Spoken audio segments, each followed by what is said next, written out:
tentang berbuat baik. Hari ini dukun juga bisa menyembuhkan. Saudara yang terkasih, gereja Tuhan diurapi oleh Roh Kudus. Tujuannya apa? Yaitu berkeliling sambil berbuat baik. Dimanapun kita berada, harus ada pancaran kasih yang lahir dari hidup kita. Dimanapun di dalam keadaan dan situasi musim hidup apapun, saya percaya kuasa Roh Allah itulah yang dapat mampu memberikan kita penguasaan. Yohanes 3 ayat yang ke-34. Sebab siapa yang diutus Allah, dialah yang menyampaikan firman Allah. Karena Allah mengaruniakan rohnya dengan apa? Tidak terbatas. Hari ini kita bersyukur kepada Tuhan bahwa Allah melawat saudara. Allah mengaruniakan Roh Kudus kepada saudara dan saya tidak terbatas. Yaitu tujuannya satu, menyampaikan firman Tuhan. Menyampaikan kabar baik. Bagaimana kekuatan firman. Ya, firman adalah Yesus sendiri. Firman itu telah menjadi manusia. Firman itu telah memberikan kuasa kepada saudara dan saya. Oleh karena itu Yohanes katakan tujuan saudara dan saya diurapi oleh Tuhan, yaitu untuk menyampaikan firman Allah. Karena kuasa Roh Kudus memberikan kepada saudara dan saya tidak terbatas. Roh Allah tidak terbatas.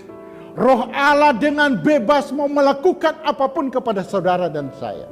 Satu hal, yang penting saudara hidup kudus dan berkenan di hadapan Tuhan. Amin. Jika anak Allah yang tidak berdosa memerlukan kuasa Roh Kudus untuk pelayanannya, apalagi kita yang berdosa. Begini, saya hanya dapat mengatakan bahwa Allah menyingkapkan dirinya kepadaku. Dan saya mendapatkan pengalaman kasih-Nya yang sedemikian indah. Sehingga saya harus minta Dia untuk tetap membimbing saya. Apabila kita bergantung kepada kuasa Roh Kudus itu, maka Roh Kudus itu akan mengingatkan saudara, akan membimbing saudara dengan pengalaman-pengalaman yang luar biasa. Jangan engkau mengatakan bahwa saya ini adalah orang yang terbatas. Saya orang bodoh. Saya orang yang tidak mampu. Kalau apabila engkau menyerahkan diri saudara di hadapan Tuhan, maka jikalau Tuhan memakai Modi, demikian juga Tuhan dapat memakai saudara dan saya. Amin.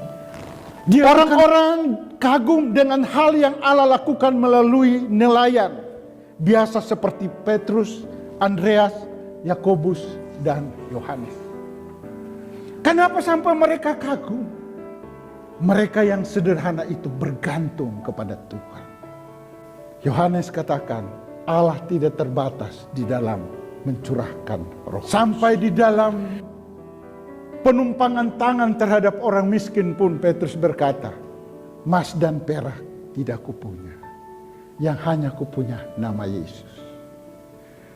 Saudara, kalau saya mengingat perkataan Petrus tersebut, gereja ini dibangun bukan berdasarkan uang.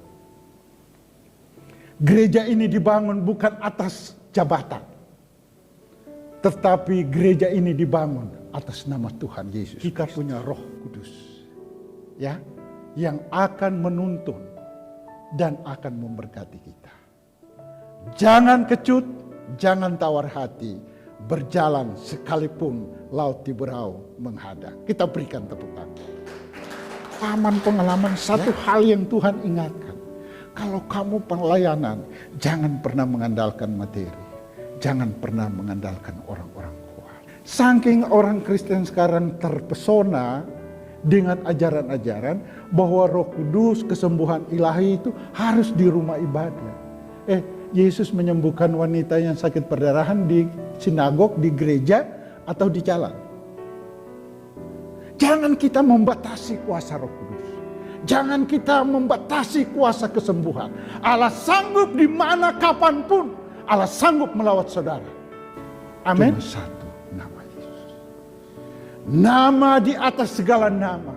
nama yang penuh dengan kemuliaan, nama yang dapat mampu menyembuhkan saudara dan saya. Tidak ada nama lain di tengah-tengah dunia yang dapat menyelamatkan saudara dan dapat menyembuhkan selain nama Tuhan Yesus. Kita berikan tepuk tangan.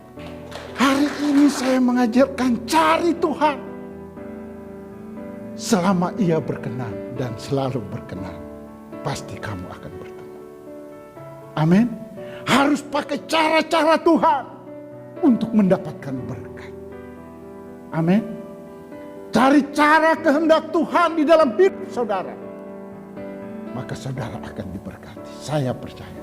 Terkutuklah orang yang mengandalkan kekuatan, mengandalkan orang lain, dan hatinya menjauh dari Tuhan. Kata Alkitab itu terkutuk. Tapi hari ini kita mau andalkan Tuhan sebagai jawaban, sebagai solusi yang terbaik. Saudara yang terkasih, apa rahasia pelayanan mereka, rasul-rasul tersebut? Alkitab katakan, maka penuhilah mereka dengan Roh Kudus. Kita baca di dalam Kisah Para Rasul 2 ayat yang keempat.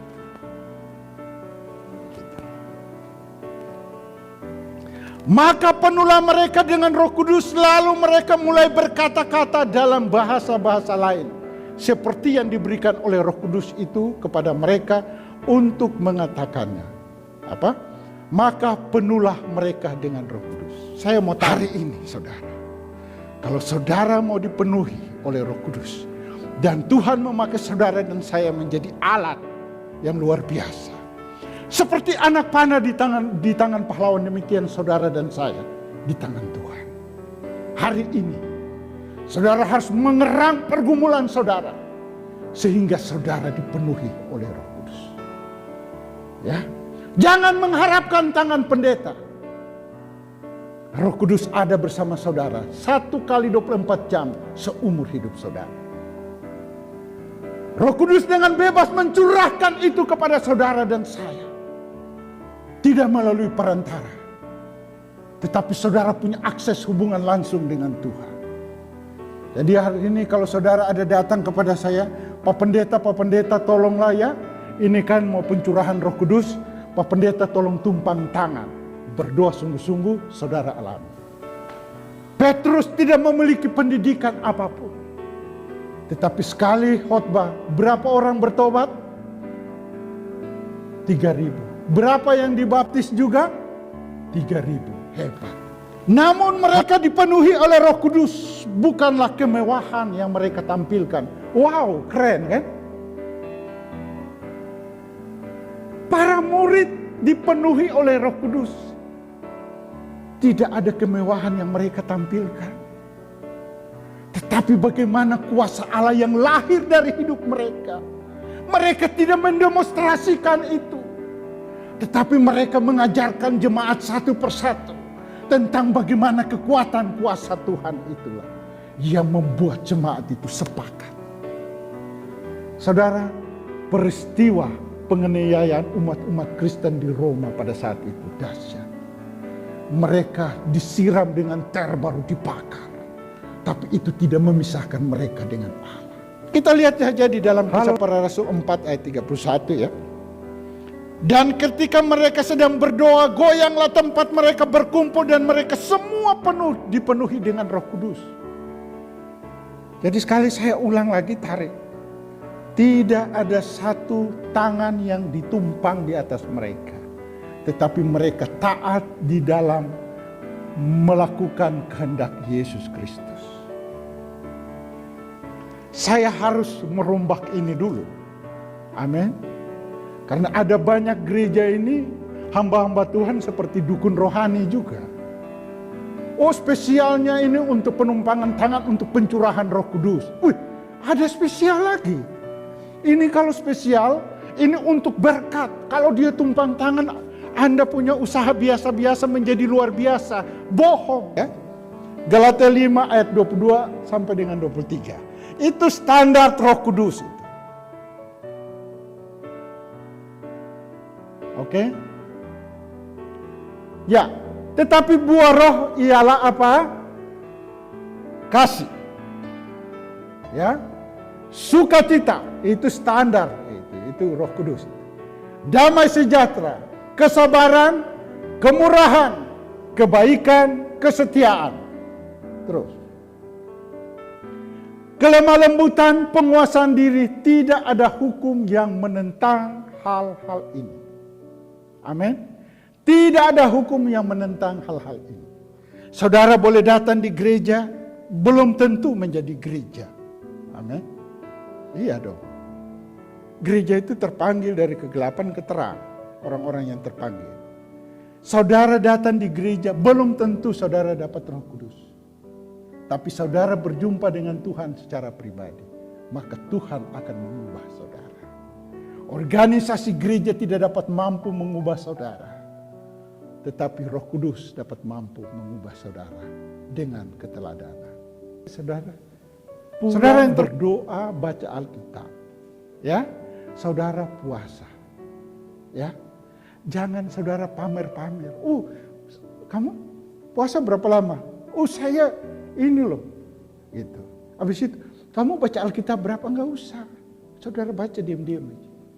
Dalam keluarga diam-diam, saudara baca, saudara tekun, saudara mau berpuasa dengan sungguh-sungguh, maka Tuhan akan pakai saudara. Kita lihat di dalam Kisah Para Rasul 8, ayat 18 sampai dengan 24. Ya, oke.